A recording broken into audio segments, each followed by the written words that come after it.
ในครั้งที่แล้วมาเราพูดกันถึงเรื่องการศึกษาพุทธศาสนาให้ถึงหัวใจของพุทธศาสนาจะเป็นพุทธศาสนาแบบใดก็ได้ให้เราเข้าถึงหัวใจของแบบนั้นๆแล้วก็จะเป็นพุทธศาสนาเดียวกันข้อนั้นก็คือศึกษาเห็นความไม่มีตัวตนหรือความไม่เป็นตัวตนของสิ่งที่เรียกว่าชีวิตนั่นเองในวันนี้เราก็จะพูดกันโดยหัวข้อว่าศึกษาชีวิตกันเลยดีกว่า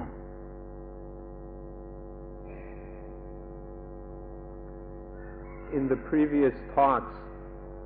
we've discussed what it means to penetrate to the heart of Buddhism. We've been talking about the heart of Buddhism, and that no matter what form of Buddhism we use or follow, that if we penetrate to the heart of that form of Buddhism, then we will reach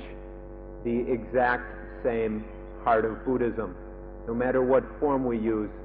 if we penetrate to its heart, then we will realize the heart of Buddhism. And this will be the realization that there's realization of the fact of not having a self or soul, the fact of not being a self or soul. These facts are facts of life. It is life that does not have and is not a self or soul. So for this reason, let's study this thing we call life.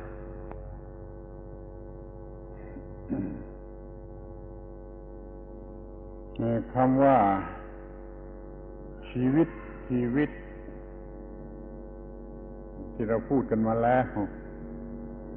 นั่นก็พอจะแบ่งออกได้เป็นสองชนิดคือชีวิตที่ยังมี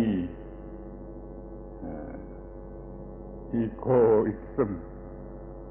กับชีวิตที่ปราศจากอีโกอิซึมมีอยู่เป็นสองชนิดอย่างนี้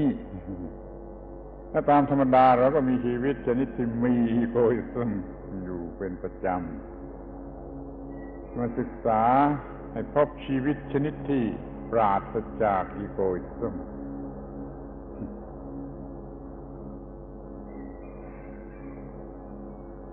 Now with this thing we call life, we can look at it as two different kinds of life. We can see the type of life that has egoism and the type of life that is lacking in egoism. Commonly, we live from day to day the sort of life that is tied up with egoism. But if we study and examine life carefully,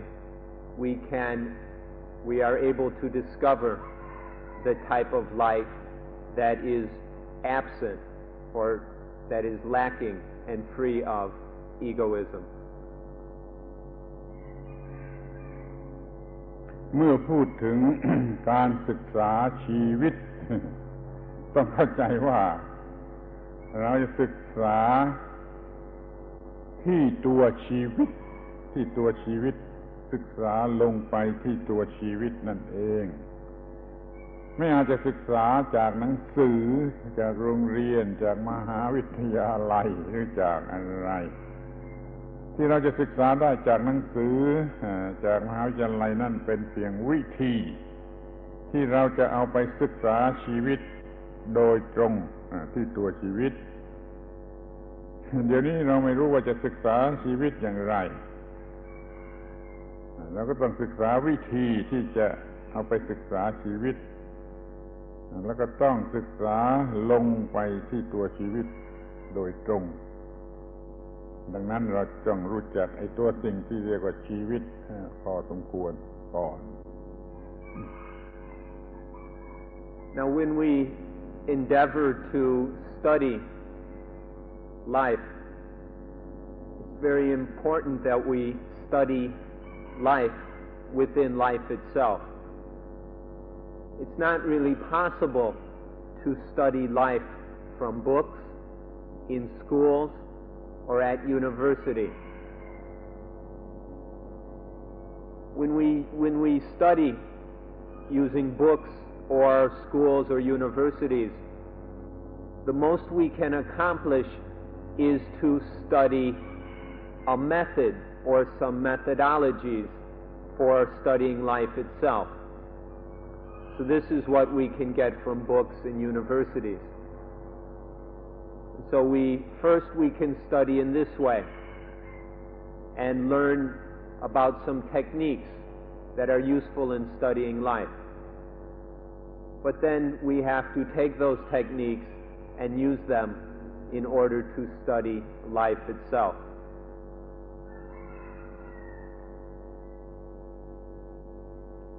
ทีนี้ก็มาพูดกันถึงตัวชีวิตชีวิตคืออะไรเนี่ยมันเป็นของที่ลำบากอยู่ไม่น้อยทีเดียวท่านคิดว่าท่านรู้จักสิ่งที่เรียกว่าชีวิตแล้วแต่มันรู้รู้จักน้อยเกินไปเดี๋ยวนี้ใครๆก็รู้จักไอ้สิ่งที่เรียกว่าชีวิตเด็กๆก็รู้จักสิ่งที่เรียกว่าชีวิตแล้วมันก็รู้จักกลัวตาย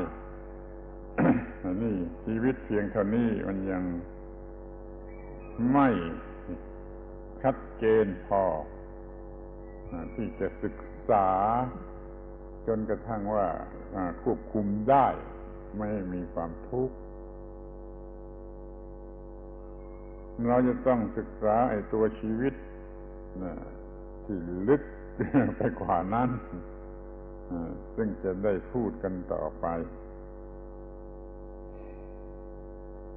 Life, this thing we call life. We need to talk about this thing, life itself. What is it? What is life?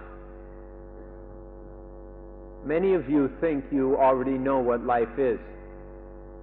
Many of us think we have a very good understanding of what life is. Most children even think that they know what life is. But this understanding is usually quite insufficient. It's a rather small and incomplete knowledge of what life is.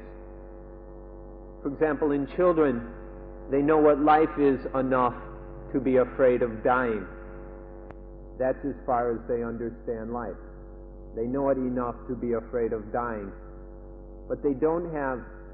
a sufficient knowledge where they can escape from all dukkha and be free of all dukkha.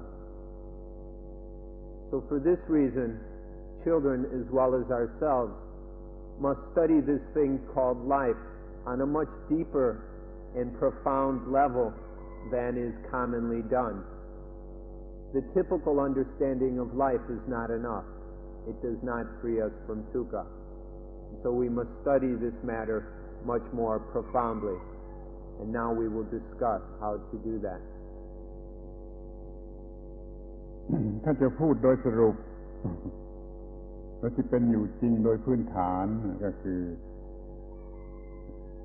ชีวิต ก็คือตัวสิ่งที่เราจะเอามาเป็นตัวอีโก้นั่นเองสิ่งที่เราจะเอามาเป็นตัวอีโก้นั่นเอง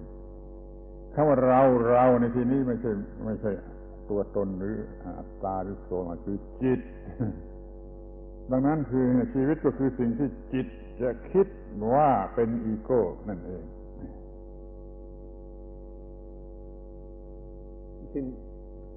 Rather concisely, we can say that life is the thing that we take to be the ego. Whatever thing or things we take to be the ego, this is the meaning of life. This is what life is for us. But really there is only in this life the mind. There is mind, but there is no self, no soul, no ego, nothing that we can truly call I or mine. And so what there is really happening is there is the mind, and in the mind there are thoughts, a kind of thinking which attaches to certain things as ego. So this is what life is, this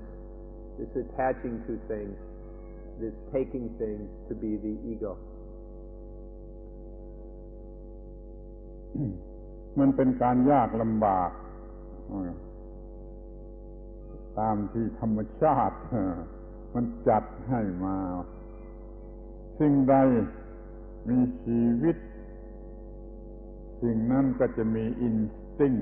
ประจำมาด้วยเลยว่าฉันมีฉันเป็นฉันเป็นของฉันอินสติ้งจะรู้สึกได้เองว่ามีตัวฉัน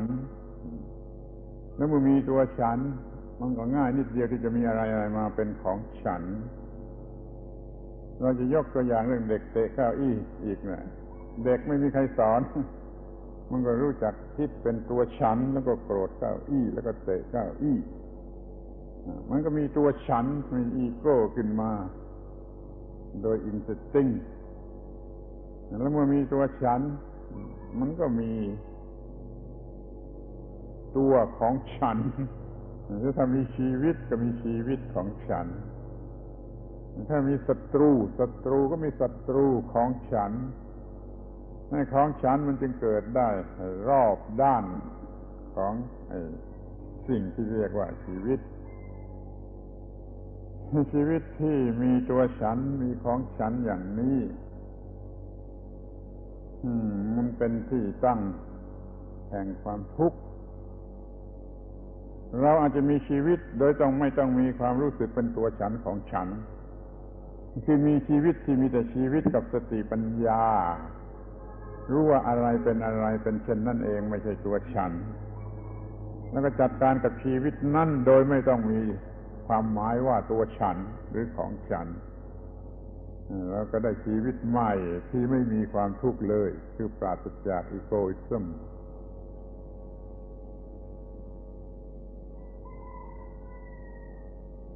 One of the difficulties about this matter is that in all living things there is a natural instinct which we could call the self-instinct. All living things have a kind of instinctual response where that I exist. And this happens naturally. For example, as we mentioned yesterday, when the child accidentally bumps into a chair or carelessly bumps into a chair, and then the ego arises in the child and it kicks the chair in anger by that the process we talked about yesterday. And in this case, we see how the taking up, how this instinct, this natural instinct of a self, of identifying something as I and fighting for its survival, will condition the concept of an ego. And then we will attach to this. By attaching to an ego, then we end up we we find ourselves with enemies as well, as the child made an enemy out of a chair. And so by having an ego, we get enemies. So in this way, this attachment to something as an ego becomes the foundation for dukkha, for unsatisfactoriness and our mental problems. But this is not necessary. It is possible for this life to be unencumbered by any thoughts of ego. Instead, there can just be life with mindfulness and wisdom. Through mindfulness and wisdom, the life will carry on correctly without giving rise to any concepts or feelings of self or ego. And so there is this possibility of life that is not encumbered with dukkha.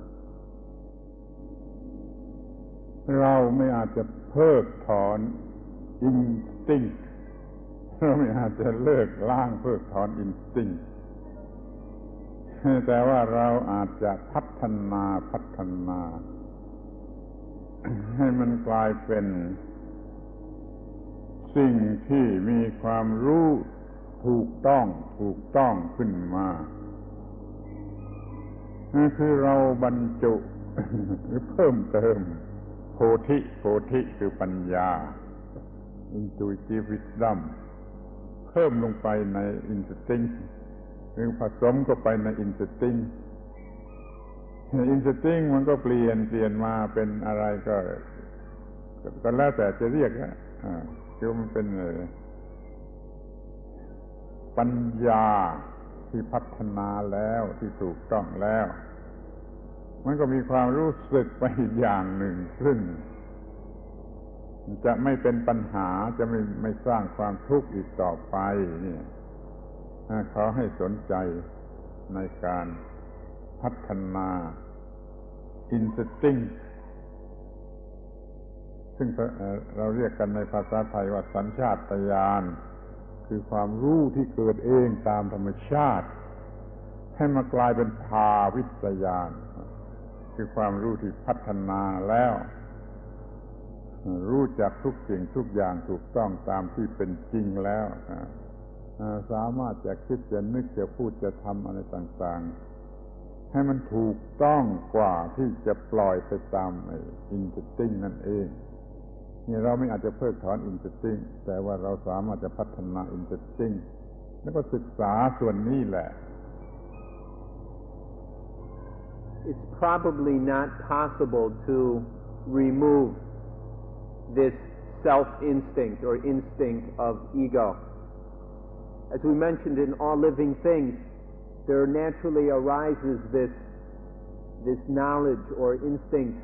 regarding the self, and this is then used in order for survival of the organism. This is just a naturally arising kind of knowledge. We can't remove it or destroy it, but what we can do is develop this instinct by developing it along the path of poti or enlightenment knowledge. This we can keep adding to and building up intuitive wisdom, which then is working together with this instinct and then guiding the instinct in the direction of enlightenment. And then this can continue this process of following the path of poti, can develop until there comes a time when there is an awareness, a level of sensitivity and awareness where there is no thought of self, no conception of self. So this instinct that arises naturally in all living organisms, which in Thai we call sanchatayan, which means a knowledge that arises naturally, spontaneously, without having to be taught. This sanchatayan of self can be developed into what we can call pavitayan, which means a knowledge that has been developed through training and practice and experience. So we can't really get rid of this instinct, but we can wisely develop it in the direction of enlightenment. ที่เราทำวิปัสสนาก็คือเราทำให้สัญชาตญาณมันกระทบกันเข้ากับความจริงของสิ่งต่างๆให้มันเห็นว่าเป็นอย่างไรตามที่เป็นจริงแล้วมันก็เปลี่ยนเป็นภาวิตญาณถ้าเราทำวิปัสสนาให้ดีให้สำเร็จให้ถูกต้องจริงๆมันจะเปลี่ยน instinct มันไม่ได้เพิกถอน instinct แต่มันเปลี่ยนคือมันพัฒนาหรือพูดอีกอย่างหนึ่งว่ามันเติมโพธิลงไปเติมโพธิลงไปในสัญชาตญาณมันก็เปลี่ยนมาเป็นภาวิตญาณให้ขอให้ตั้งใจทำให้ดีๆในสิ่งที่เรียกว่าวิปัสสนามันจะพัฒนาสัญชาตญาณให้เป็นภาวิตญาณคือรู้จักชีวิตตามที่เป็นจริงThe practice of vipassana, or the experience of vipassana, of direct intuitive insight, is a way of having the self-instinct, the sanchatayan of ego, to meet up with reality. The self-instinct through insight begins to discover reality, and then this realization and awareness of the way things really are has an influence on this instinct, and then the instinct slowly transforms into what we call pavitayan, or knowledge that has been fully developed, properly developed. Another way of looking at this transformation of the neutral self-instinct, which is just a mechanism for the organism's survival, into the fully developed knowledge. We can also see this as the adding of poti, or enlightenment knowledge, just to add more and more enlightenment knowledge into this neutral vessel of this instinct. This instinct is neutral, and by filling it up with enlightenment knowledge, then it transforms into a knowledge of things as they really are. So in this way, the self-instinct is transformed through the direct study of life until it sees, it has the fully developed knowledge and wisdom of life as it really is. This is what correct and proper vipassana accomplishes. ในที่สุดเราก็พบความจริงว่าเราจะต้องจับเอาตัวสิ่งที่เรียกว่าชีวิตขึ้นมาศึกษาชีวิตคืออะไรชีวิตตามที่รู้สึกกันอยู่เองนี่ชีวิตคือยังไม่ตายอย่างนี้ไม่รู้ตัวอยู่ที่ไหนเป็นมายาไม่รู้จักจับตัวมันมาได้ดังนั้นจะต้องจับเอาตัวสิ่งซึ่งเป็นที่ตั้งของสิ่งที่เรียกว่าชีวิตหรือที่มันเป็นตัวชีวิตโดยแท้จริงมาดูนี่ถ้ากล่าวตามหลักธรรมะในพุทธศาสนาก็ได้แก่สิ่งที่เรียกว่าร่างกายกับจิตใจหรือนามรูปแต่ถ้าจะแยกนามรูปสองอย่างนี้ออกให้ละเอียดออกไปมันก็ได้เป็น5อย่างคือขันธ์ทั้ง5เป็นรูปสักขันธ์หนึ่งเป็นนามสัก4ขันธ์นี่ถ้าดูว่าไอ้ขันธ์ทั้ง5เนี่ยมันจะเกิดมาจากอะไรหรือโดยอะไรมันทำขึ้นมามันกลายเป็นความรู้สึกท ทางตาทางหูทางจมูกทางลิ้นทางกายทางใจ6อย่างนี่ให้ความรู้สึกที่เกิดขึ้นจากการสัมผัส6อย่างนี่แหละถ้าไม่เข้าใจว่าเป็นตัวตนเป็นตัวชีวิตเป็นตัวกูเป็นของกูนี่เราจะต้องศึกษาเรื่องนามรูปกายกับใจให้ละเอียดออกไปเป็นเรื่องขันธ์ห้าและขันธ์ห้านั้นปรุงขึ้นมาจากสิ่งที่สัมผัสโดยรอบด้าน6ทิศทางตาหูจมูกลิ้นกายใจโดยรูปเสียงกลิ่นรสโผฏฐัพพะธรรมารมณ์เข้ามาประกอบถ้าเราได้ศึกษา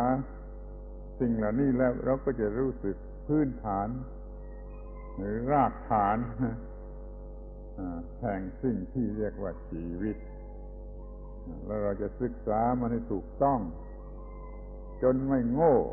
ไม่หลงเอาสิ่งเหล่านี้มาเป็นอีโก้อีกต่อไป So we come to look at life in order to study it within itself. Most of us look at these bodies or these things we call living beings, and we see that they're not yet dead, and so we assume that there is life somewhere, but we really can't put our finger on where the life is. What is life? Most of us aren't able to pinpoint what we mean by life or what life itself is. If we approach this, however, from the viewpoint of the Buddhist teaching, then we see life is made up of essentially two factors, two complementary inseparable factors. One is called body, and the other is mind. So we can see life as these two things, body and mind, interrelated, interconnected, working together. Or in the Pali language we call them nama and rupa. Nama is mind and rupa is body. Or if we wish to have a more detailed analysis of this thing we call life, then we can take these two and split them up into 5. It's still one life, but we can see it in a more detailed way. And so we have 5 interrelated, interconnected factors. And these 5 things are called the 5 aggregates, or the 5 khanda. Khanda can mean aggregates or groups. So we have the 5 aggregates of body. We began with body and mind. The first aggregate is body, but then mind we break up into 4 aggregates. And so there is the aggregate of feeling, the aggregate of discrimination, the aggregate of thinking, and the aggregate of sensory consciousness or sensory awareness. So we have these 4 mental aggregates and the 1 body aggregate, which make the 5 khanda. This is a somewhat more detailed analysis of what life is. But then if we start to ask, well, where do these 5 khandas come from? How do they arise? Then we will see that these 5 khandas, these aggregates, arise from sense contact. When the eye sees a shape, or the ear hears a sound, or the nose smells an odor, the tongue tastes a taste, the body feels a touch, or the mind thinks a thought. These are the 6 sense spheres. And there are these sensory contacts between sense organ and sense object. And so through these sense experiences, through the eyes, ears, nose, tongue, body, and mind, we have the nutriment or the food which gives rise to the 5 khandas. And so if we want to study life on a profound level, we can see life as these 6 different kinds of sense experience which make up our life. So when we study life, we can study life in a twofold aspect, as body and mind, or we can study life in a 5-fold way,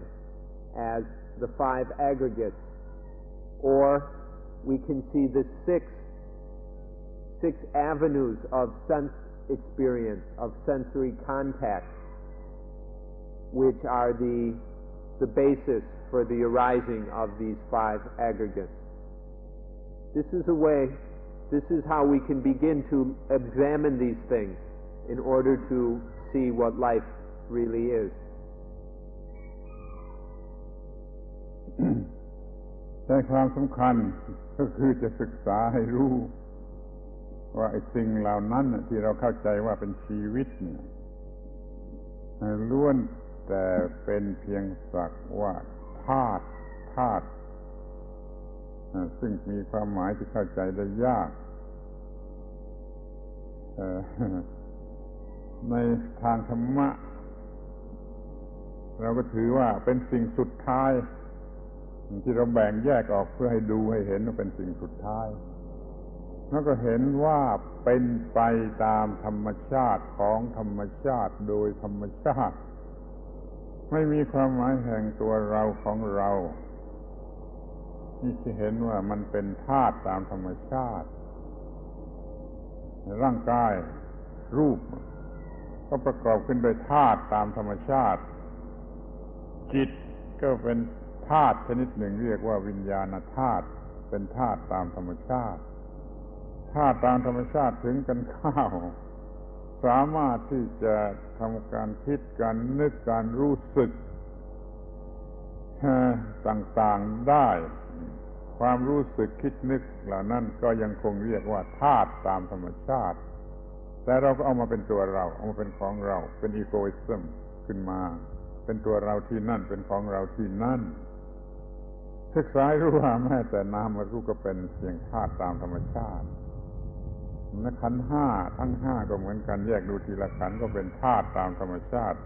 เป็นนามธาตุเป็นวิญญาณธาตุตามธรรมชาติเช่นนั้นเอง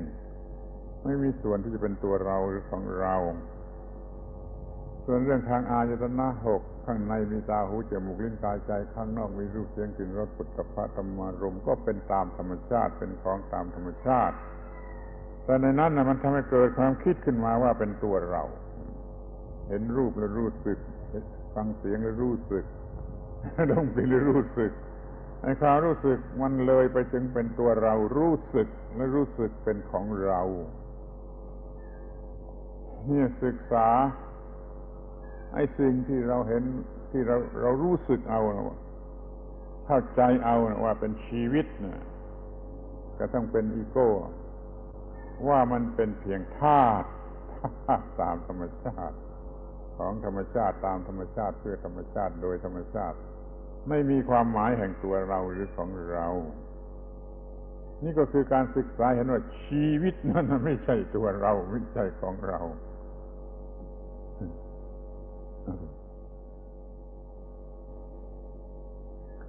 Now all these things that make up life we can see as being nothing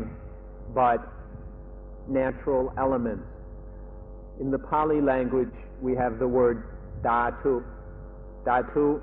means something that when we break something up into its smallest pieces, that smallest possible thing is called a dhatu. And usually we use the word element in English, though in our modern chemistry and physics we have broken up the elements into smaller and smaller pieces.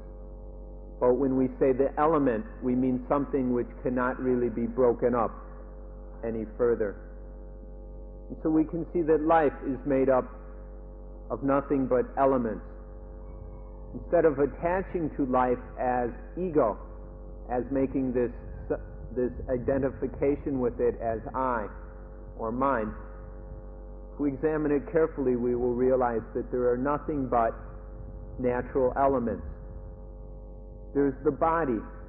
which is made up of elements, just natural elements. And then there is mind, which we call, has a special name, the consciousness element, vijnana dhatu, the consciousness element. And this consciousness element is that element which is able to think, feel, be aware, have sensitivity, be conscious. This is the consciousness element. And when the conscious element thinks or whatever, then there are thoughts and emotions and feelings. And these thoughts and emotions and etc. are also elements of nature. There's no self there. It's not an ego that is thinking. And the thoughts are not I or mine. They're just elements of nature. And so, if we see mind as, or life as nama and rupa, these are nothing but natural elements. Or, if we see life as the five aggregates, well, these are also nothing but natural elements. In them is nothing that we could call I or mine, nothing that is really an ego. Or the 6 sense avenues, the 6 sense spheres, via the eyes, ears, nose, tongue, body, and mind. These are also, and all the experiences we have through these sense doors, these are nothing but elements of nature. In them, you can really not find anything whatsoever that can be properly called an ego. But it's the tendency of the mind to react to sensory experience in an egoistic way, to condition or concoct the idea of an I who experiences and my experiences. And so by taking these different natural elements of life and attaching to them, then we make life into the ego. We just take these bits of life and make them into an ego. But if this is truly studied in a profound way, then there will be a realization that there's really no ego involved. There's just nothing but natural elements.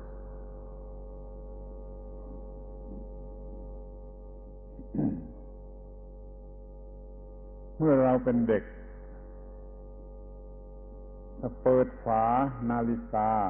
เปิดหลังนาฬิกาขึ้นดูนาฬิกาอย่างแบบเก่าเมนสปริงไม่ใช่คอร์ดนะเปิดฝานาฬิกาเอาดูด้านหลังเราจะรู้สึกว่ามันมีชีวิต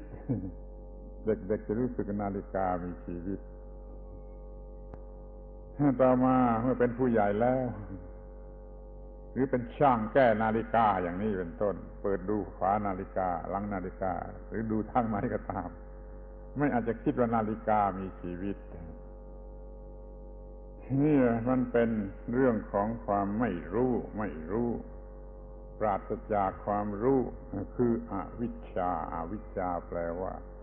ภาวะที่ปราศจากความรู้มันมีอวิชชาอยู่เราเป็นเด็กอยู่ก็เปิดนาฬิกาดูเห็นว่ารู้สึกว่ามันมีชีวิตขั้นต่อมาเรารู้เรื่องนาฬิกาดีขึ้นกระทั่งเป็นช่างแก้นาฬิกาเราก็มันไม่ใช่มีชีวิตมันไม่ได้มีชีวิตหรือว่าคนป่าเห็นรถยนต์ครั้งแรกก็จะคิดว่ารถยนต์ครั้งแรกมีชีวิตเหมือนวัวเหมือนควายขับขี่ไล่ไปได้แต่ถ้าเขามาศึกษามารู้เหมือนเราแล้วมารู้เป็นช่างแก้รถยนต์แล้วมันก็จะรู้ว่ารถยนต์ไม่มีชีวิตนี่อวิชชาหรือวิชชามันทำให้เกิดความรู้สึกต่างกันอย่างนี้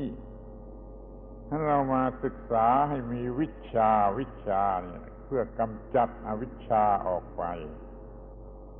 นี่คือความหมายแท้จริงของคำว่าวิปัสสนา เห็นแจ้งตามที่เป็นจริงซึ่งจะขอร้องให้ท่านทั้งหลายตั้งใจกระทำให้ดีๆคือทำวิปัสสนาเพื่อกำจัดอวิชชาโดยมีวิชชาขึ้นมาแทนพอวิชชาเข้ามาอวิชชาก็ออกไปเราจะต้องศึกษาชีวิตกันในลักษณะอย่างนี้ When we were little kids, back in the days before quartz watches, if we were in a curious mood and unscrewed the back of a watch, we would see the inside workings and mechanisms of the watch or of a clock, and we would notice a mainspring or something in the different gears within that watch going click, clack, click, clack, click, clack. And most little kids would think that the watch was alive because there's this movement. But then as the child, or once we grow up, and if we were to look at the same watch, we would realize, oh, there's no real life there. Or especially if we were a watch repairman, then we would absolutely know that there was no life in this watch. The young child was in a state of avijja. Avijja means not knowing. It's a state of ignorance, of lacking knowledge, of the absence of correct knowledge. But the adult has vicca, which is correct knowledge about the situation or thing. And so through this vicca being developed, then avijja is gotten rid of, and then there is a correct understanding of the watch. Or take some savage in the jungle who sees an automobile for the first time. That man from the jungle would probably think that the car was alive, like a buffalo or a cow or horse. But then through further experience dealing with automobiles, maybe even being taught how to be an automobile mechanic, this man or this former savage from the jungle would then realize that no, the automobile isn't a living thing. It's not of the nature of a buffalo or horse. So through the development of vicca, correct knowledge, the state of not knowing, the condition of being ignorant as to the true nature of things is gotten rid of. So this difference between avijja, not knowing, and vicca, knowing correctly, this is the important difference that for which we practice vipassana, for which we work at giving rise to direct intuitive insight. Through vipassana as an experience, there arises and is developed this vicca, correct understanding of life. And the condition, the previous condition, which most of us are still caught up in, of being ignorant about life, of not really knowing about life in the way it works, this state of ignorance is transcended to a state of knowing correctly, of having wise knowledge of what life really is. So this difference between avijja, not knowing or knowing wrongly, and vicca, correct knowledge, is a key to understanding what vipassana is. เดี๋ยวนี้เราที่ยังไม่รู้ธรรมะเราจะมองเห็น นามรูปกายกับใจเหมือนเด็กๆมองเห็นนาฬิกาครั้งแรกหรือเราจะมองเห็นขันธ์ทั้งห้าเหมือนกับเด็กๆเห็นนาฬิกาครั้งแรกหรือจะมองเห็นอายตนะนอกในทั้งหกทำงานกันนี่จะเห็นเหมือนกับเด็กๆเห็นนาฬิกานี่เรายังเป็นเด็กๆฝ่าย spiritual way นี่อย่างนี้เห็นไอ้สิ่งที่ไม่ได้เป็นตัวตนไม่ได้มีชีวิตไม่ได้เป็นตัวตนมาเป็นชีวิตมาเป็นตัวตนมา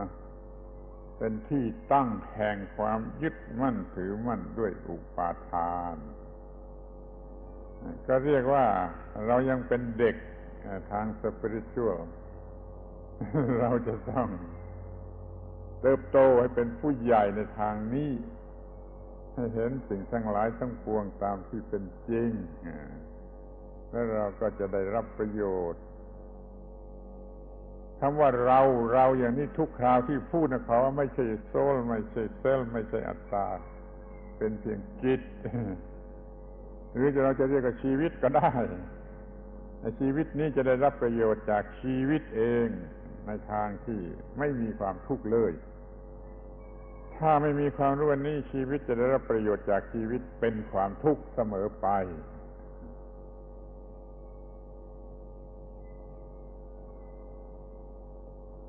Now,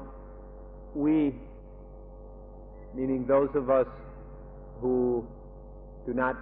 understand Dhamma properly, when we look at body and mind, we see it in the same way that the child saw the watch. Or when we look at the five aggregates of body, feeling, discriminations, thinking, and sensory consciousness, we look at these in the same way that the child looks at the watch. Or when we look at the 6 sense spheres, those of us who do not understand Dhamma properly and fully, look at these in the same way that the child looks at a watch. This is because spiritually we are still little kids. We're still children. And so we're taking the way the child took the watch and turned it into a living thing. We attach to body and mind or the 5 khandhas or the sense spheres as a living thing, as a living entity, as an ego with a soul. This is because of our spiritual immaturity that we make these egoistic identifications towards life. Now, let me warn you to be careful when listening. Be aware of the limitations of language. And we have to use words like we, because this is the way language is. But please don't misunderstand this word we to represent some ego or some soul. All it means is the mind. We is just mind. Minds. And so please don't misunderstand it. When mind understands life properly, then it receives the benefit of a life that is free of dukkha, a life that is calm and free of conflict. When life is seen improperly, because there has not been any vipassana, then life will be attached to as a life, as a living thing, a separate life. And then this will have the inevitable result of dukkha. So there's a choice. Is life seen as just life, just natural elements, or is it seen as a living thing, a living entity, the way a child sees a watch as a living thing?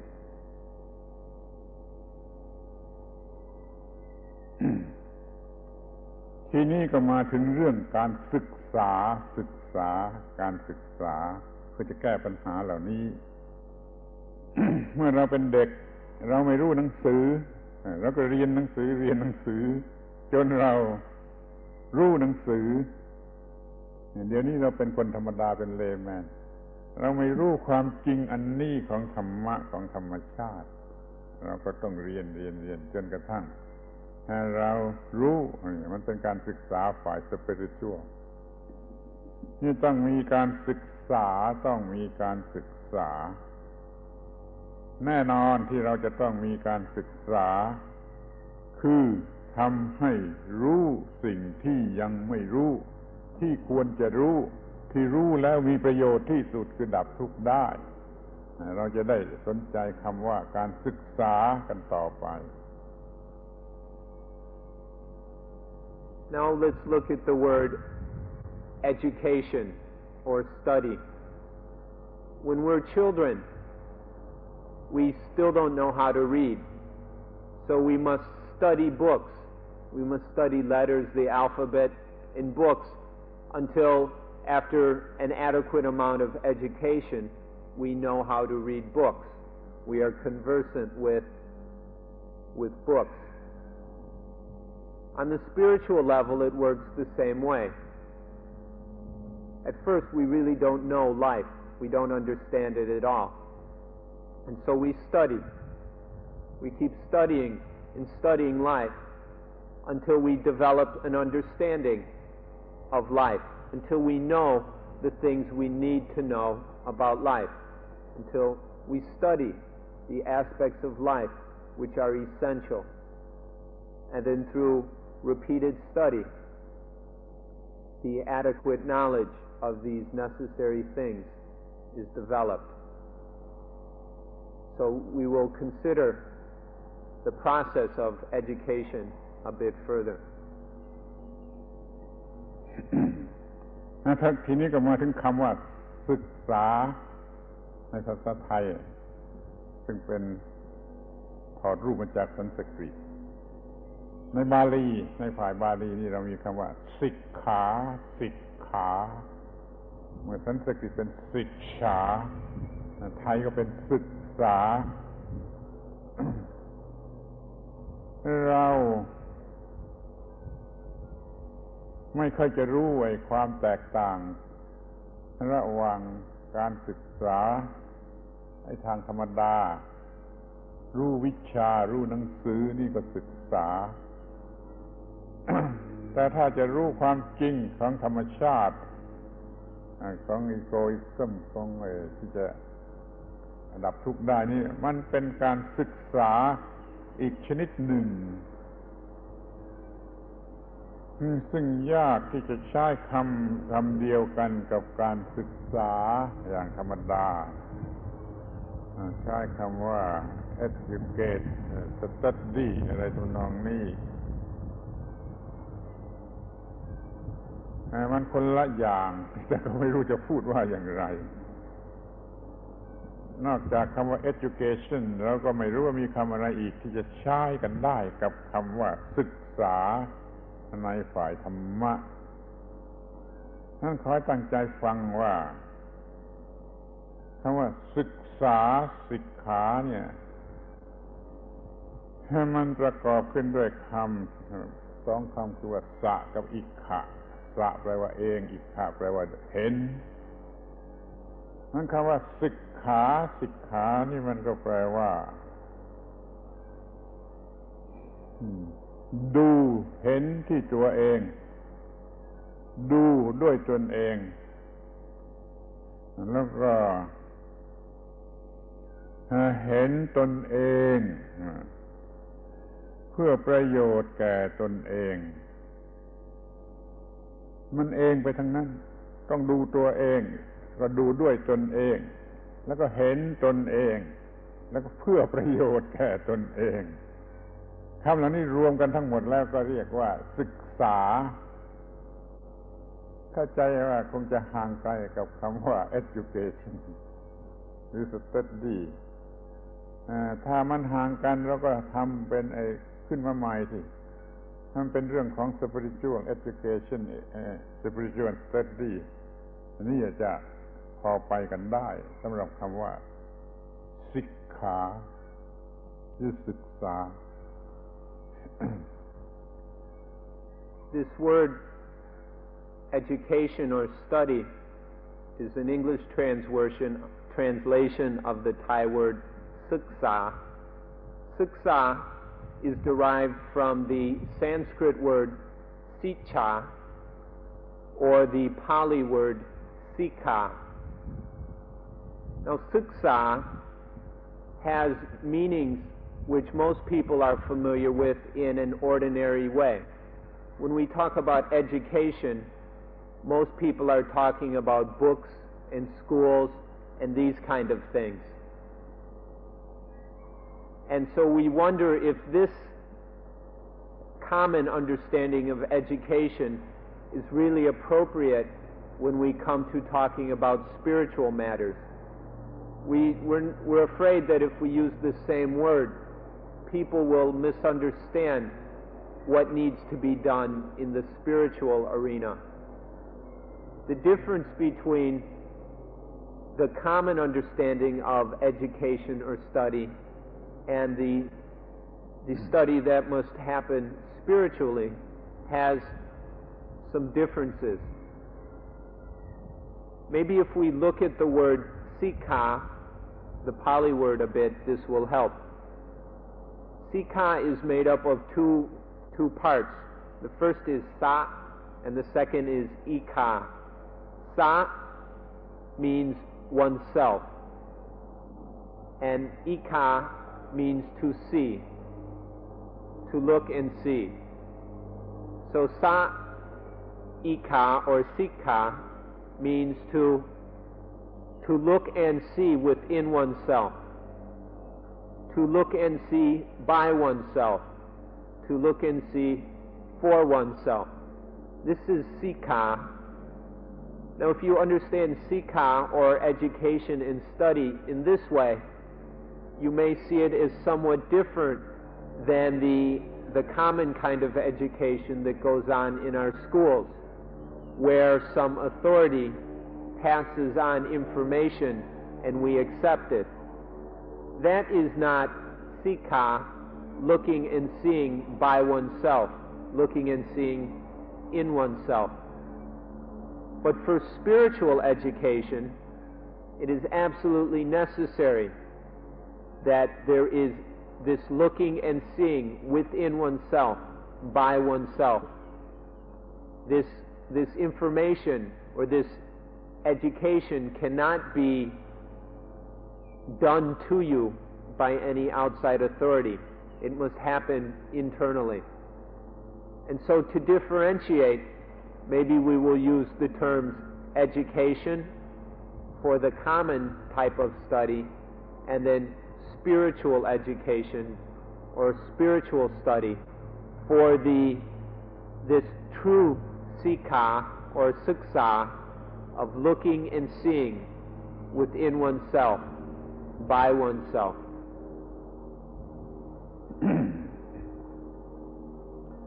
คำว่าศึกษาหรือ education ที่มีอยู่ในโลกเวลานี้ มันเป็นการศึกษาข้างนอกดูข้างนอกเห็นข้างนอกรู้เรื่องข้างนอกแม้จะเป็น academic study ที่สุดมันก็ยังเป็นเรื่องข้างนอกเพราะฉะนั้นจำเป็นที่จะต้องเปลี่ยนจากดูข้างนอกมาเป็นดูข้างในดูข้างในดูเข้าไปข้างใน เพราะปัญหามันอยู่ที่จิตใจที่อยู่ข้างในไอ้สิ่งที่เรียกว่าเซลล์เรียกว่าโซลมันอยู่ข้างในอีโก้มันอยู่ข้างใน ขอให้หมุนเป้าการศึกษาพุ่งมาข้างในดูตัวมันเองรู้จักตัวมันเองแล้วจะได้ผลแก่ตัวมันเองเห็นเองเนี่ยสำคัญมากจะผู้อื่นเห็นแล้วมาบอกอย่างนี้ไม่มีในการศึกษาธรรมะมันมีคำว่าสันทิฏฐิโกสันทิฏฐ ฐิโกเห็นเองเห็นตัวเองเห็นได้เองเห็นเพื่อประโยชน์แก่ตัวเองเห็นแทนกันไม่ได้รู้แทนกันไม่ได้รับประโยชน์แทนกันไม่ได้ คำว่าสันทิฏฐิโกนะควรจะจำไว้ตลอดเวลาที่ยังไม่เห็นเองแล้วมันไม่มีประโยชน์อะไรนี่เราจึงต้องทำวิปัสสนาดูตัวเองด้วยตนเองเห็นตัวเองเพื่อประโยชน์แก่ตัวเองดับทุกข์ของตัวเองทำตัวเองให้พ้นไปจากความทุกข์ขอให้จับใจความของคำว่าศึกษาให้ได้อย่างนี้เสียก่อน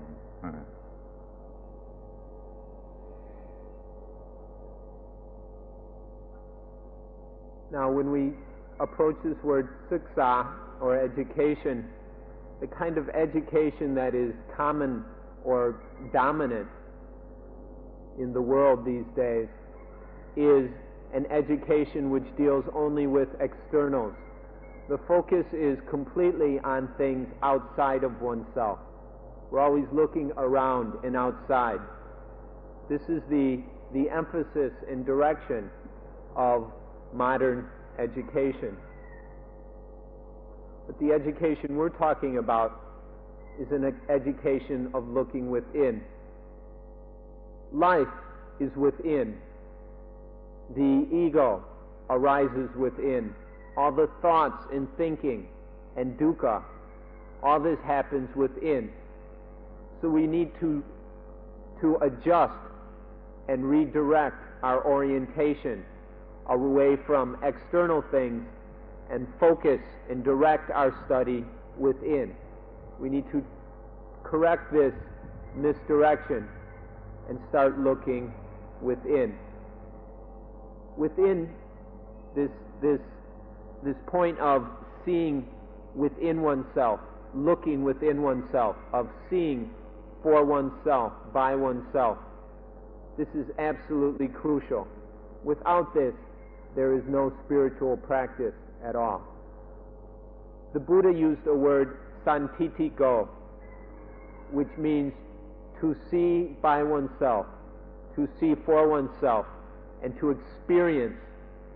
the benefit of something within oneself. Truth, ultimate truth, is santitiko. No one else can tell it to you or give it to you. You can't find it in books or in somebody else's words. Santitiko, the truth, must be found within, by looking within and experiencing it within.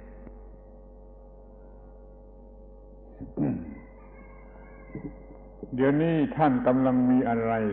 เป็นอีโก้แต่ละคนละคน ท่านกำลังมีอะไรเป็นตัวอีโก้ที่ท่านคิดว่าเป็นตัวของท่านคือเป็นอีโก้ของฉันต้องดูที่ตัวนั้นต้องดูที่ตัวนั้นให้เห็น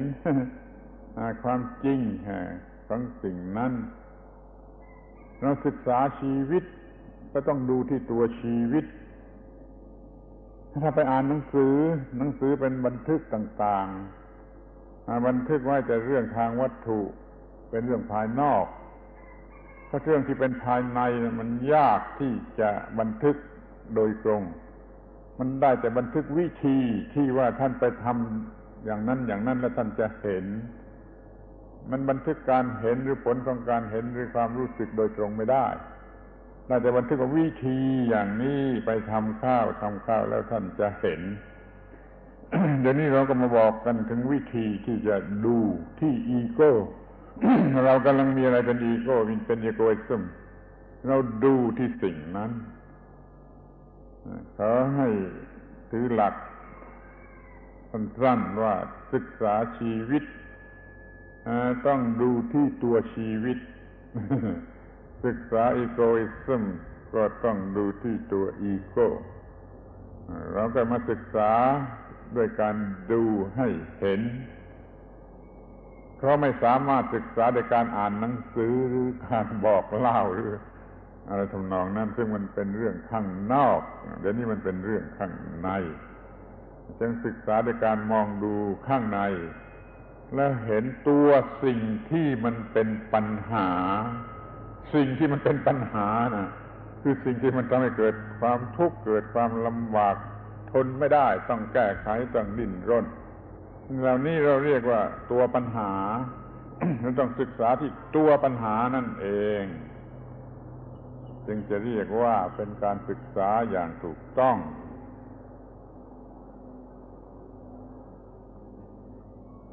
All of you have something which you take to be your ego. All of you have something which you think is an ego.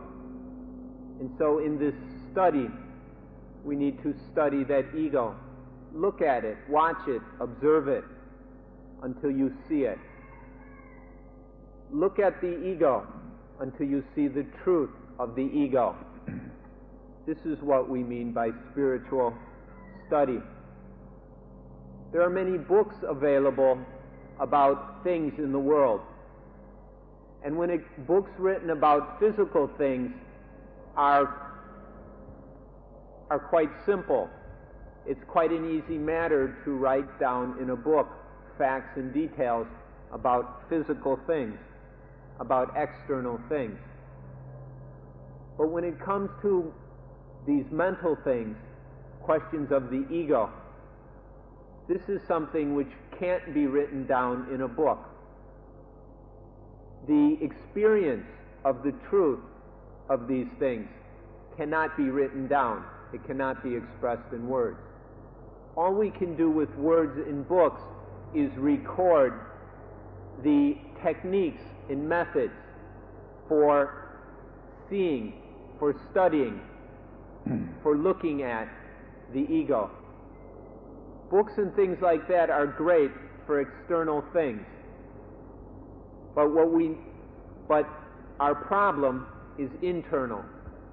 And so to work with this internal thing, we can't rely on books or the teachings of someone else. We have to look and see for ourselves. And so the study we're talking about here is a study where we look at the problem itself. We have this problem, and so we study that until we see it ourselves, and that can only be done internally, within ourselves. เมื่อดูโดยกว้างๆเราจะพบว่ามันก็มีวิธีศึกษาได้เป็นสองแบบหนึ่งก็ศึกษาจากผลไปหาเหตุส่วนอีกแบบหนึ่งก็ศึกษาจากเหตุมองออกไปหาผล แบบแรกที่ว่าศึกษาไปจากผลเราต้องดูความทุกข์ของชีวิตที่เป็นทุกข์ดูตัวความทุกข์ดูตัวปัญหามันเป็นความทุกข์มีความรักความโกรธความเกลียดความกลัวความวิตกกังวลอาลัยอาวรณ์อิจฉาริษยาเป็นความทุกข์ทรมานแล้วก็มาดูว่านี่มันมาจากอะไรเพราะมันมาจากความยึดมั่นถือมั่นว่ามีตัวตนว่าของตนคืออุปาทานยึดมันอะไรเป็นตัวตนของตนแล้วมันก็เป็นห่วงวิตกกังวลกับสิ่งนั้นแล้วเมื่อมันไม่ได้ตามที่มันต้องการมันก็ต้องเป็นทุกข์ให้เห็นว่าความทุกข์นี่มาจากอีโกอิซึมคือความไม่รู้ตามที่เป็นจริงจนมีอีโกอิซึมนี่ก็เรียกว่าศึกษาจากผลมาหาเหตุ เดี๋ยวนี้เรามักจะไม่มีหลักเกณฑ์เราจะศึกษามันอย่างไม่ต้องเป็นผลไม่ต้องเป็นเหตุ ศึกษารวมกันไปมันก็ไม่มีทางจะทำได้เดี๋ยวนี้เรามาศึกษาถึงเหตุอย่างที่เรากำลังพูดกันอยู่นี่เราศึกษาจากข้างในลึกที่สุดแล้วก็มีอีโกอิซึมมีอุปาทาน และจึงทำไปตามอวิชชามันก็ผิดมันก็มีความทุกข์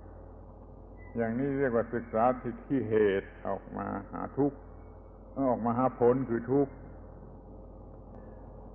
ในการทำวิปัสสนานั่นเราศึกษาทบทวนทั้งสองอย่างแหละมันจึงสมบูรณ์ถ้าทำวิปัสสนาถูกต้องมันก็จะสมบูรณ์แล้วแต่ใครจะชอบศึกษาจากข้างในคือเหตุออกมาหาผลก่อนถ้าศึกษาจากข้างนอกคือผลก็ไปหาเหตุข้างในก็ได้ แต่แล้วต้องศึกษาครบถ้วนพร้อมกันจึงมีความรู้เพียงพอที่จะเห็นว่าอีโกอิซึมนี่ไม่ไหวเป็นตัวร้ายเป็นอันตรายเรียกว่าเป็นศัตรูของมนุษย์มันก็น่าหัวที่มันเป็นศัตรูของมันเองเรามีอีโกอิซึมเป็นตัวเราแล้วอีโกอิซึมมันก็ทำร้ายเราทำอันตรายเราขอให้เข้าใจหลักเกณฑ์กว้างๆว่าจะศึกษาจากผลไปหาเหตุหรือจะศึกษาจากเหตุมาหาผลแล้วมันก็รู้ครบถ้วนขอตั้งใจศึกษาอย่างครบถ้วนเช่นนี้แหละ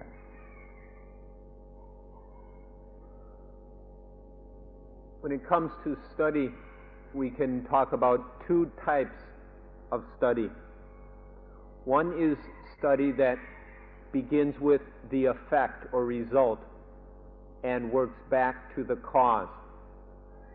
I believe this is called induction. And then there is also the kind of study that begins with causes and works through to the results. And this is probably called deduction. What this means is that we start with the result, which is dukkha. There is greed, anger, stupidity, love, hatred, fear, worry, jealousy, possessiveness, sentimentality, longing. All these kind of things are dukkha.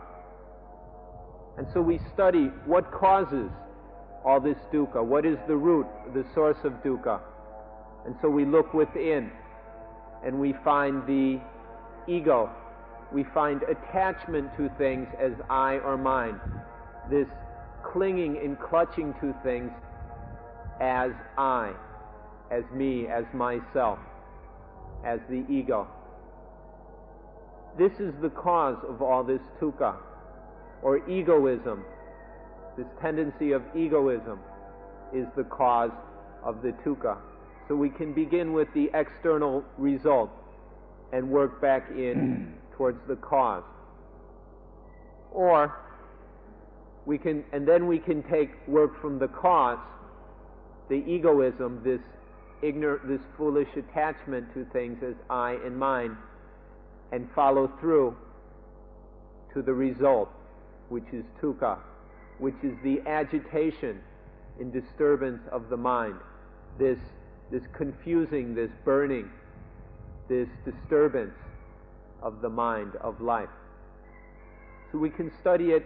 from externally into the ego, or from the internal ego out towards the result, which is dukkha. We can follow either way. For our study to be complete, for vipassana to be complete, we must see both the cause and the effect. Most people just lump them together and don't notice this relationship of cause and effect. And so in that kind of thing is not a correct understanding. For proper and correct vipassana, we must see the result and its cause. We must see the cause and its result. This is necessary in vipassana. เมื่อพระพุทธเจ้าจะตรัสรู้ ท่านก็เป็นคนธรรมดาเหมือนเรานะเมื่อยังไม่เป็นพระพุทธเจ้าท่านก็ยังไม่รู้เรื่องจากข้างในท่านก็เรื่องศึกษามีปัญหาไปจากข้างนอกคือความทุกข์เมื่อก่อนออกบวชก็เห็นความทุกข์พอสมควรแล้วก็ออกไปศึกษาค้นคว้าว่าจะดับทุกข์ได้อย่างไรท่านจึงตั้งต้นการศึกษาว่าความทุกข์เนี่ยมาจากอะไรความทุกข์นานาชนิดรวมกันแล้วนี่มาจากอะไรท่านก็ค้นจนพบว่ามันมาจากความเกิดชาติแปลว่าความเกิดในนี้เกิดทางวิญญาณคือเกิดแห่งตัวกูเกิดแห่งของกูนี่ความเกิดนี่มาจากอะไรเกิดมาจากภาวะ existence ความมีอยู่แห่งตัวกูภาวะ existence มีอยู่แห่งตัวกูเกิดมาจากอะไรเกิดมาจากความยึดมั่นถือมั่น อุปาทานะ อุปาทานะเกิดมาจากอะไรเกิดมาจากตัณหาความอยากอย่างโง่เขลาตัณหาเกิดมาจากอะไรเกิดมาจากเวทนา feeling ที่คนนั้นไม่รู้จักตามที่เป็นจริงเวทนาเกิดมาจากอะไรเกิดมาจากผัสสะคือการกระทบระหว่างอายตนะ ที่ผัสสะมาจากอะไรมาจากเพราะมีอายตนะข้างนอกข้างในทั้งหกนี่อายตนะนี้มาจากอะไรเพราะมีกายกับใจ เพราะมีกายกับใจกายกับใจนี่มาจากอะไรเกิดมาจากวิญญาณธาตุตามธรรมชาติที่ได้รับการปรุงแต่งตามธรรมชาติมีวิญญาณรู้สึกขึ้นมาในภายในและวิญญาณธาตุนี่ก็มาจากการปรุงแต่งของธรรมชาติคือสังขารที่การปรุงแต่งเนี่ยเกิดมาจากอะไรเกิดมาจากความไม่รู้ว่าไม่ควรจะปรุงแต่งอวิชชาเป็นจุดตั้งต้นสุดอย่างนี้ท่านพบอวิชชาว่าเป็นจุดตั้งต้นพบจากข้างนอกก็มาถึงข้างในต้นเหตุแล้วท่านก็ทบทวนจากข้างในออกไปหาข้างนอกอีกทบทวนจากอวิชชานี่ไปจนถึงตามลำดับอย่างที่กล่าวแล้วจนถึงความทุกข์ แล้วก็ทบทวนจากความทุกข์ก็มาหาอวิชชาข้างในอีกทบทวนอยู่อย่างนี้ทบทวนไปทบทวนมานี่ทั้งวันทั้งคืนที่เรานี่โชคดีนะไม่ต้องตั้งต้นจะเพราะไม่รู้เองได้รับการแนะนำสั่งสอนให้รู้จักคิดอย่างชนิดตั้งต้นจากข้างในไปหาข้างนอกก็ได้จากข้างนอกมาหาข้างในก็ได้เรียกว่าเราโชคดีมากเราไม่ได้คิดค้นมากเหมือนพระพุทธเจ้าพระพุทธเจ้าค้นพบแล้วมาสอนให้เรารู้จักคิดทั้งสองวิธีนี้เราก็รู้จักถือเอาประโยชน์ถ้าจะเดินตามรอยพระพุทธเจ้าก็คิดจากข้างนอกเข้าไปหาข้างในไอ้ข้างนอกคือรู้สึกอยู่จริงมี experience อยู่จริงในเวลานี้ที่นี่เป็นความทุกข์อย่างนี้แล้วหาเข้าไปว่ามันมาจากอะไรแล้วอันนั้นมาจากอะไรแล้วอันนั้นมาจากอะไรแล้วอันนั้นมาจากอะไรทั้งหมดนี้เป็นไปในตัวเองถ้าเป็นเรื่องนอกตัวเองมันก็ไม่มีเอามาคิดมันก็ไม่ใช่ความจริงต้องเอาตัวที่มันเป็นความจริงคือมีอยู่จริงก็คือมีอยู่ข้างในนี่เรียกว่าศึกษาในภายใน ด้วยเรื่องในภายในจนเห็นครบถ้วนทุกอย่างนี่คือวิธีการศึกษา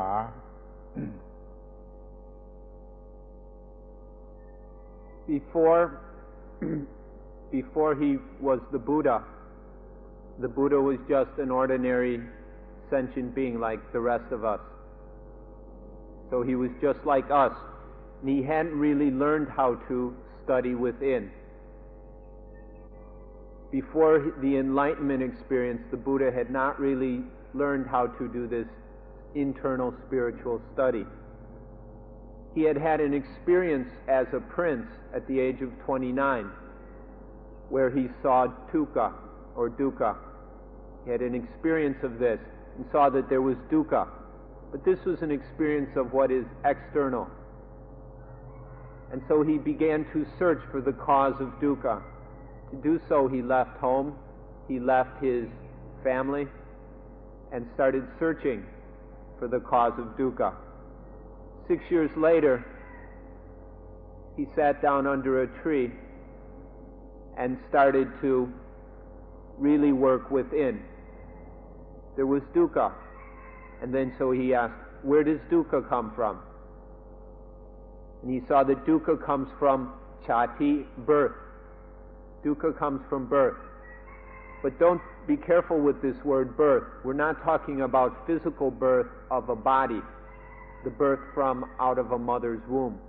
We're talking about spiritual or mental birth,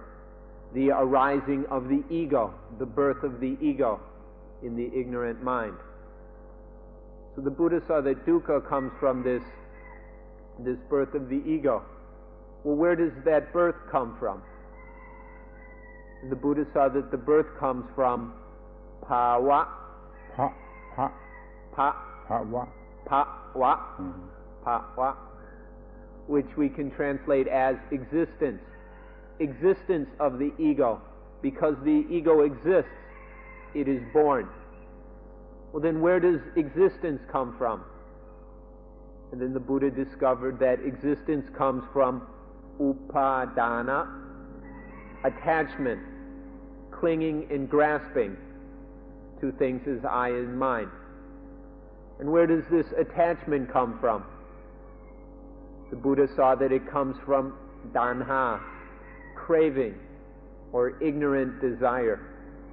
And where does craving come from? It comes from feeling.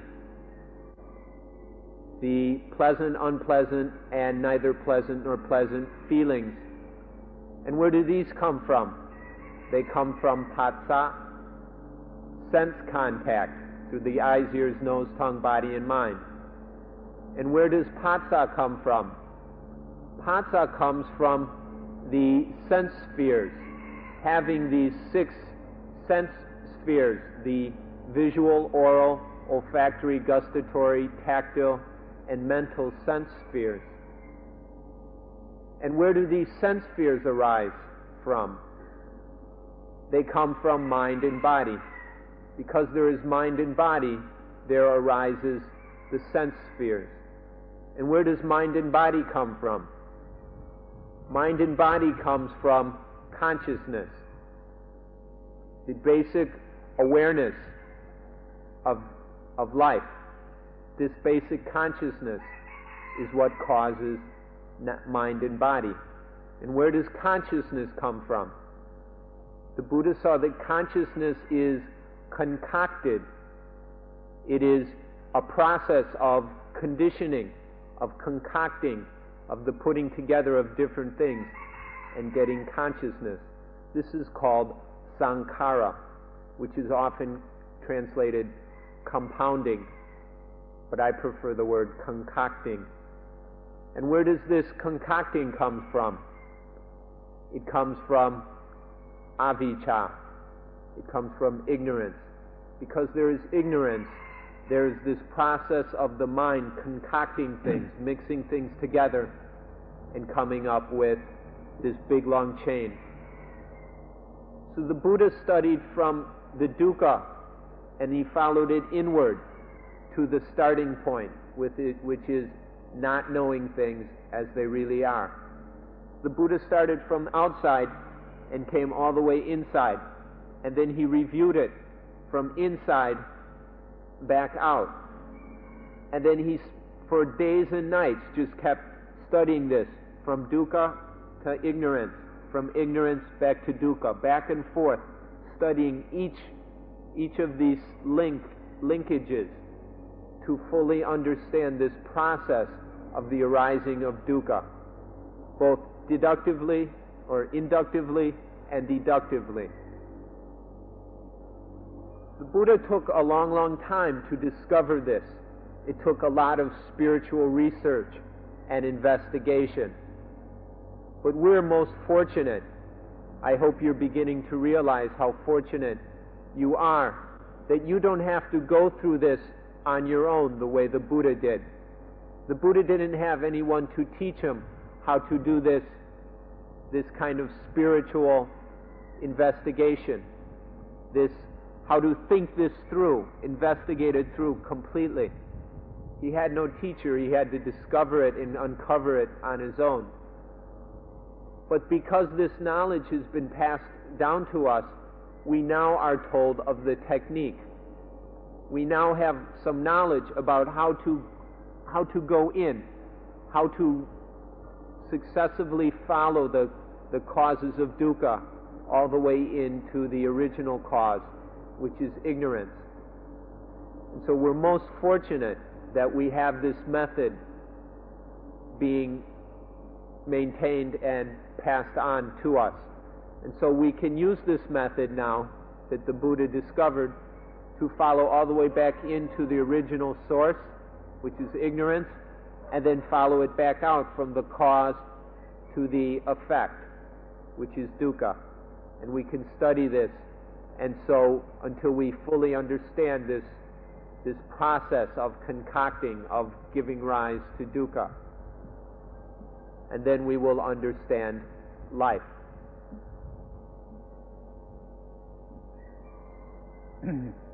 นี่ท่านจะเห็นได้แล้วว่าไม่อาจจะศึกษาจากหนังสือในโรงเรียนในมหาวิทยาลัย แล้วก็เป็นการศึกษาชนิดที่เหมือนกับวิทยาศาสตร์แต่เป็นเรื่องทางจิตใจคือไม่ต้องมีไฮโพธีซิสมีตัวจริงเป็นลำดับมาศึกษาให้เราจงเตรียมพร้อมเพื่อการศึกษาอย่างนี้ตลอดไปเราจะต้องทำจิตเนี่ยให้พร้อมที่จะศึกษาจิตตามธรรมดาวุ่นวายเหลวไหลไม่พร้อมที่จะศึกษาต้องจัดการกับจิตนี่ให้พร้อมที่จะศึกษาคือทำให้เป็นสมาธิขั้นเป็นสมาธิแล้วก็พร้อมที่จะศึกษาแล้วก็ศึกษาด้วยดูให้เห็นคือวิปัสสนาสมาธิเป็นการเตรียมพร้อมจิตเพื่อเป็นการเตรียมจิตให้พร้อมที่จะศึกษาวิปัสสนาคือการใช้จิตชนิดนั้นดูแล้วเห็นส่วนศีลนี่เป็นพื้นฐานให้ท่านมีชีวิตมีระบบการเป็นอยู่ประจำวันชีวิตให้ถูกต้องมันจะสะดวกแก่การที่จิตจะเป็นสมาธิถ้าท่านตามใจตัวเองเกินไปในการเป็นอยู่การกินการอะไรก็ตามนี่ไม่มีศีลแล้วมันไม่พร้อมที่จะมีสมาธิท่านจึงขอร้องให้ว่ามีการอยู่ชนิดที่ถูกต้องเป็นศีละด้วยนั่นจะช่วยมีสมาธิง่ายขึ้นมีสมาธิแล้วก็สามารถที่จะมีวิปัสสนาเพื่อศึกษาด้วยตัวเองซึ่งตัวเองเห็นตัวเองมีประโยชน์แก่ตัวเองอย่างที่กล่าวมาแล้ว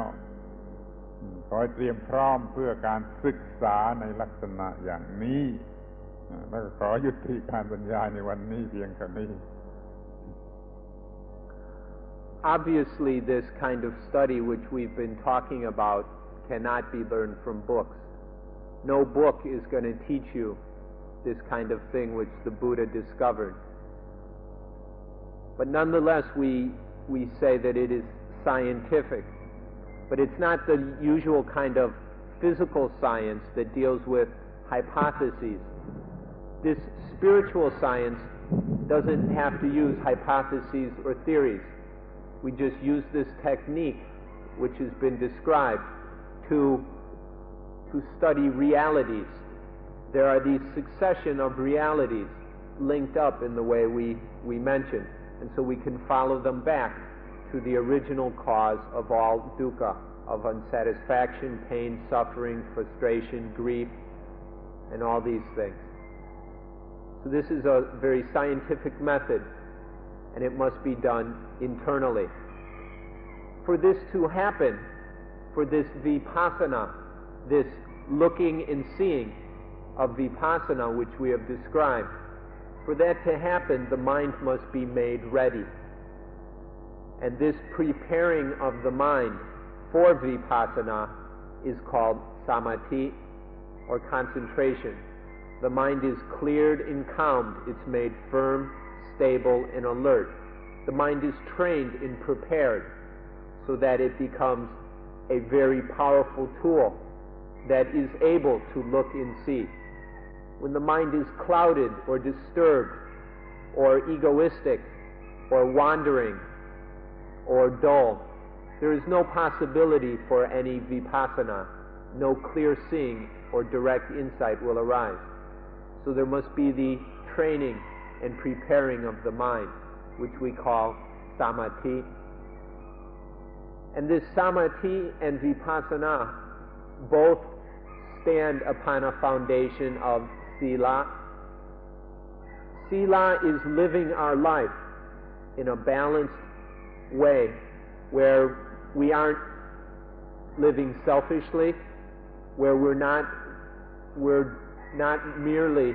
following our desires, living according to our own pleasures and prejudices, likes and dislikes. Sila, or morality, is living in a balanced, simple way where we're not trying to make conflicts, we're not getting into competitions with other beings. When there is sila, when there is true sila, a level of living, of speaking, of earning one's living, of maintaining life, that is calm and simple and not selfish, then it is easy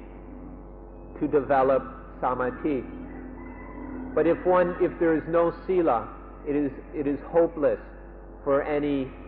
deep level of samadhi to develop. And if there's no samadhi, if the mind is not clear and stable, then vipassana will not arise. So we invite you and encourage you to live in a simple, balanced way. Develop morality so that this can be a foundation for a clear, calm, steady mind. And then that mind can do the spiritual study of vipassana and realize and penetrate to the heart of Buddhism, to the ultimate truth of life. So on this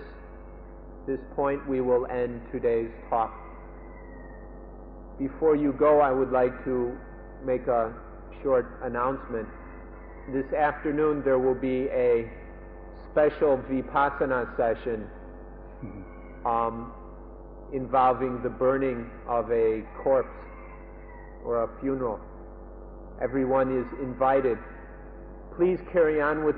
we don't know exactly when this will happen, just sometime early in the afternoon. And so please carry on with the afternoon's activities. And then when it is time for you to come over to the funeral pyre, I'll come over to the Boy Scout field and ring the bell. And then please bring your cushions, or just bring your sacks. Please don't bring your cushions, but bring your sacks so you have something to sit on. And then come over to the funeral area.